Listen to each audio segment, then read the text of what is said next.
جب اس زمین پہ اللہ کے ولی امام علی علیہ السلام کی آمد کا وقت قریب آیا تو تاریخ گواہ ہے 30 عام الفیل 11 رجب کو امام علی علیہ السلام کی والدہ بی بی فاطمہ بنت اسد خانہ کعبہ کے قریب آتی ہے اور دیوار پہ ہاتھ رکھ کے کہتی ہے اے اللہ اپنے ولی کا ظہور فرما۔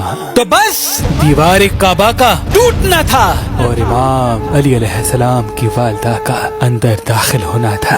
یہ منظر حضرت عباس ابن عبد المطلب دور سے دیکھ رہے تھے۔ جیسے ہی آپ نے دیکھا تو لوگوں کو چیخ چیخ کے کہنے لگے کہ ابو طالب کی زوجہ خانہ کعبہ کے اندر چلی گئی، آؤ کعبے کا دروازہ کھول کے ان کو باہر نکالتے ہیں۔ یہ بات مکے سے پورے عرب میں پھیلنے لگی، لوگ دور دور سے آنے لگے کہ ابو طالب کی زوجہ جس کی پیٹ میں بچہ تھا خانہ کعبہ کے اندر، وہ بھی دیوار سے۔ لوگ خانہ کعبہ کے دروازے کو کھولنے کی کوشش کر رہے ہیں لیکن کسی سے بھی اللہ کے گھر کا دروازہ کھلتا نہیں ہے۔ اس وقت پوری دنیا میں 2 لوگ مطمئن تھے، ایک حضرت ابو طالب اور دوسرے اللہ کے رسول حضرت محمد مصطفیٰ صلی اللہ علیہ وآلہ وسلم۔ تاریخ نے لکھا عرب کی سرزمین پہ اس سے پہلے اتنا ہجوم ایک جگہ اکٹھا نہیں ہوا تھا۔ بس تاریخ 13 رجب 30 عام الفیل سب خانہ کعبہ کو دیکھ ہی رہے تھے کہ اتنی دیر میں دیوار کعبہ ہلنے لگی اور وہی شغاف پھر سے ظاہر ہوا۔ سب لوگ حیرت سے دیکھ رہے تھے۔ اتنے میں حضرت ابو طالب فرمانے لگی اے محمد جاؤ دیکھو۔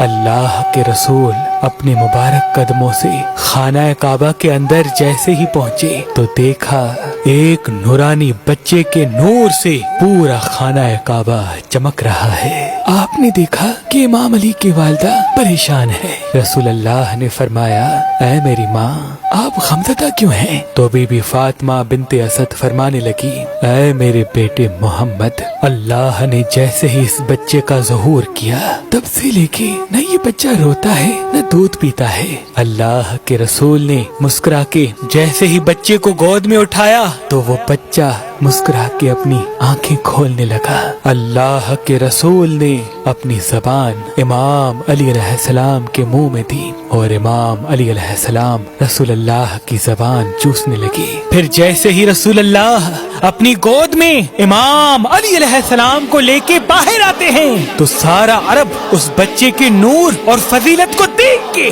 جھومنا شروع ہو جاتا ہے اور لوگ پوچھنے لگتے ہیں اور آپس میں کہنے لگتے ہیں کہ اس کا نام کیا رکھیں۔ اتنے میں اللہ کے رسول فرماتے ہیں اے لوگو، اس طرح سے آج سے پہلے کسی بچے کی ولادت نہیں ہوئی۔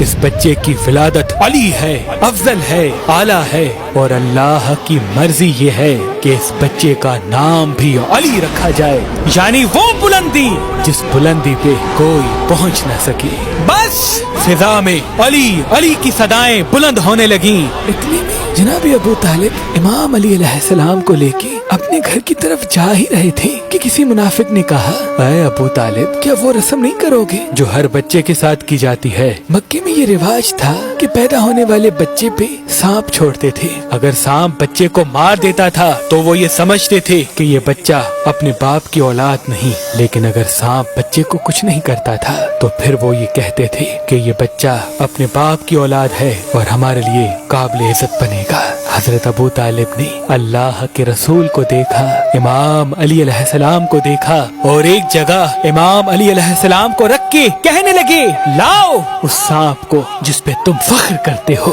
وہ سانپ چھوڑا گیا۔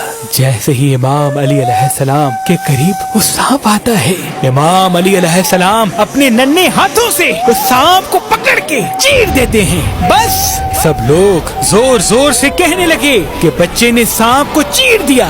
عربی زبان میں سانپ کو کہتے ہیں حیا اور کسی چیز کو چیر کے پھاڑنے کو کہتے ہیں درہ۔ تو لوگ دور دور سے کہنے لگے کہ حیا درہ، کہ بچے نے سانپ کو چیر دیا، اور یہ آواز فضا میں گونج گونج کے یوں معلوم ہونے لگی جیسے کوئی کہہ رہا ہو ہے درہ ہے درہ ہے درہ۔ اس آواز کو سن کے آپ کی والدہ بی بی فاطمہ بنت اسد آسمان کی طرف دیکھ کے کہنے لگی یہ میرا بچہ حیدر ہے، وہ شیر جو سانپ کو چیر کے 2 ٹکڑوں میں تقسیم کرتا ہے۔